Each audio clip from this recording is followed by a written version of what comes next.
केदारनाथ सिंह, गीत नवगीत की परंपरा में नवगीत के संस्थापक शंभुनाथ जी, हम सबके गुरु कथाकार और कवि दूधराज सिंह, बहुत सारे लोग, विभूति जी वर्तमान साहित्य के जो पुरस्कर्ता संपादक हैं, इन सब लोगों की शिक्षाएं हुई और न जाने कितने लोगों की जिनका मैं नाम नहीं ले पा रहा हूँ।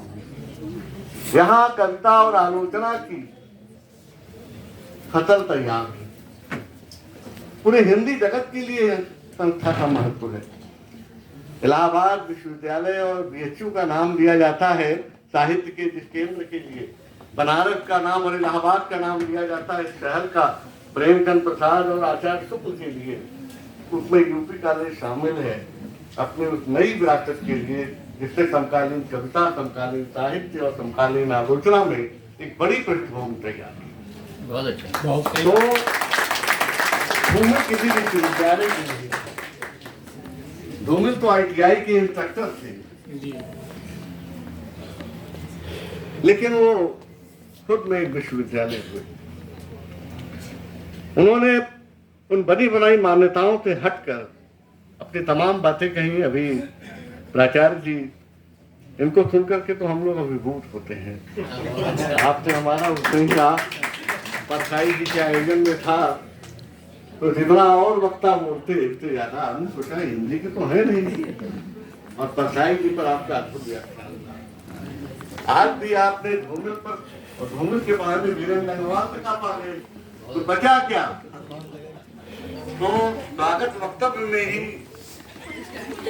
इतने सुंदर विचार सूत्र मिले, सारी तंदुरुस्ती उस पर आगे चल सकती है। वीरेंद्र अग्रवाल का नाम तो अभी हमारे सुनने में अध्यापक नहीं है, आपके हिंदी का धूमिल को नहीं पढ़ते हिंदी कविता। नमस्कार, मैं सुरेश प्रताप। ये राजर्षि सेमिनार हॉल यूपी कॉलेज में आज धूमिल जयंती मनाई जा रही है और इस अवसर पर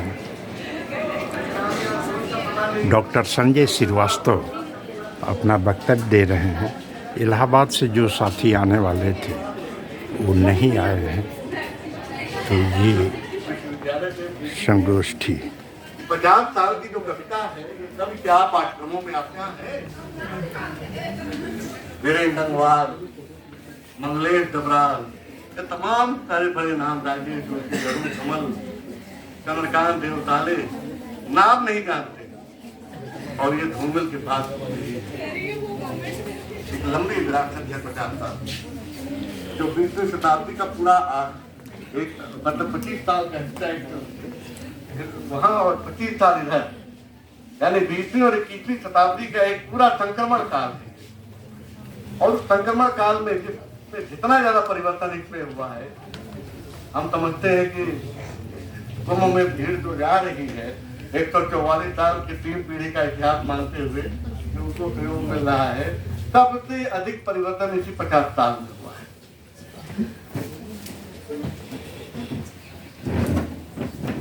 धूमिल, गोरख पांडे और महेश्वर एक साथ के 3 कवि, और इसी बनारस गोरख पांडे बीएचयू में थे, महेश्वर इसी बीएचयू में थे, और बीएचयू से बाहर के कवि थे धूमिल, जो हरौगा से लेकर के अभी के बीच थे।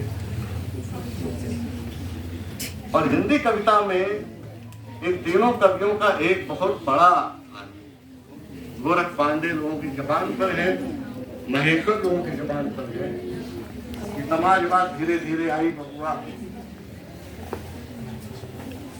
अभी आपकी कविता संसद से तरफ तक प्राचार्य जी ने सुनाई, एक आदमी रोटियां गिरता है, संसद क्या करती है? संसद की भूमिका को सीधे चैलेंज किया था, और एक नई पीढ़ी का सपना देखते हैं और नई पीढ़ी तैयार करने की बात महेश्वर करते हैं। कवियों का जो समय है बचपन युवा काल में ही युवा कवि से सुन रहे, युवा कवि से क्यों रखता निर्वाही महेश्वर और धूमिल दोनों नौजवानी में थे और अपने समय में ही बहुत लोग थे। इसकी कविता, उसकी व्याप्ति हिंदी जगत में समकालीन कविता के लिए एक बड़ी चुनौती बनकर खड़ी है। धूमिल और कविता आंदोलन के समय आते हैं और ये तीनों कवि जो बाकी मतलब गोरख पांडे और महेश्वर।